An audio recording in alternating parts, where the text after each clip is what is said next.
Assalamualaikum warahmatullahi wabarakatuh.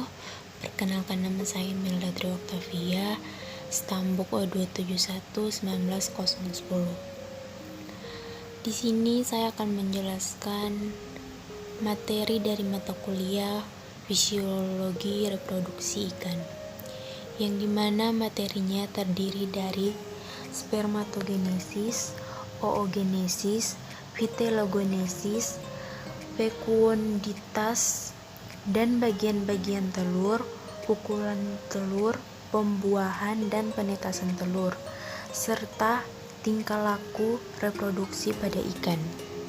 Yang pertama yang saya akan jelaskan adalah spermatogenesis. Spermatogenesis adalah proses pembentukan spermatozoa dari sel-sel epitel germinal. Sehubungan dengan proses tersebut, terjadi perubahan-perubahan atau perkembangan dari gonad ikan pada testis. Perkembangan testis ikan dalam proses spermatogenesis dapat dibagi atas 3 tahap, yaitu tahap pertama, spermatogenia. Sel-sel epitel germinal aktif membentuk spermatogenia hampir di seluruh tubulus. Kebanyakan sel spermatogenia mempunyai sebuah nukleus yang bentuknya tidak beraturan dengan membran sistem yang tidak jelas kelihatan. Dan tahap yang kedua adalah spermatosit primer. Proses akhir spermatogenia akan tumbuh dan membelah menjadi spermatosit primer. Membran sistem spermatosit primer terlihat dengan jelas dan setiap sistem mengandung banyak sel spermatosit primer. Tahap ketiga yaitu spermatosit sekunder. Spermatosit primer akan membelah secara mitosis membentuk spermatosit sekunder. Ukuran spermatosit sekunder lebih kecil dari spermatosit primer dan nukleusnya mengandung kromatin yang tebal. Tahap keempat adalah spermatid. Sistem-sistem yang berisi spermatosit sekunder akhirnya berkembang dan melepaskan sel-sel ke dalam lumen tubulus. Kemudian matang sempurna menjadi spermatid. Pada tahap ini, terjadi pembelahan secara meiosis, sehingga setiap spermatid mengandung kromosom dalam nukleus.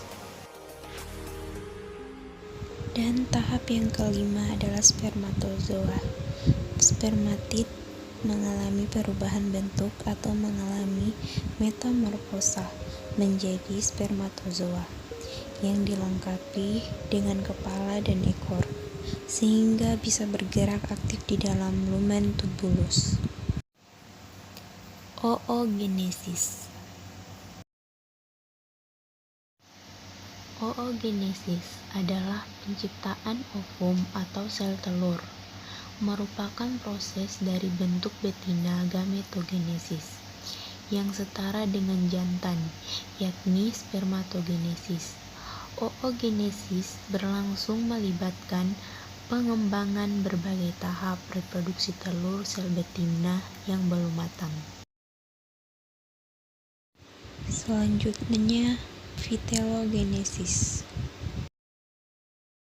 Vitellogenesis adalah proses terjadinya pengendapan kuning telur pada tiap-tiap individu. Hal ini menyebabkan terjadinya perubahan pada gonad. Umumnya pertambahan berat gonad pada ikan betina sebesar 10-15% dari berat tubuh dan ikan jantan sebesar 5-10% dari berat tubuh. Fekunditas. Fekunditas adalah jumlah telur yang terdapat pada ovari ikan betina yang telah matang gonad dan siap untuk dikeluarkan pada waktu pemijahan. Tentang fekunditas di bidang budidaya perikanan, sangatlah penting untuk memprediksi berapa banyak jumlah larva atau benih yang akan dihasilkan oleh individu ikan pada waktu memijah, Sedangkan di bidang biologi perikanan untuk memprediksikan berapa jumlah stok populasi ikan dalam lingkungan perairan. Bagian-bagian telur pada ikan. Bagian telur pada ikan terdapat 5. Yang pertama, selaput kapsul atau chorin adalah selaput bagian luar.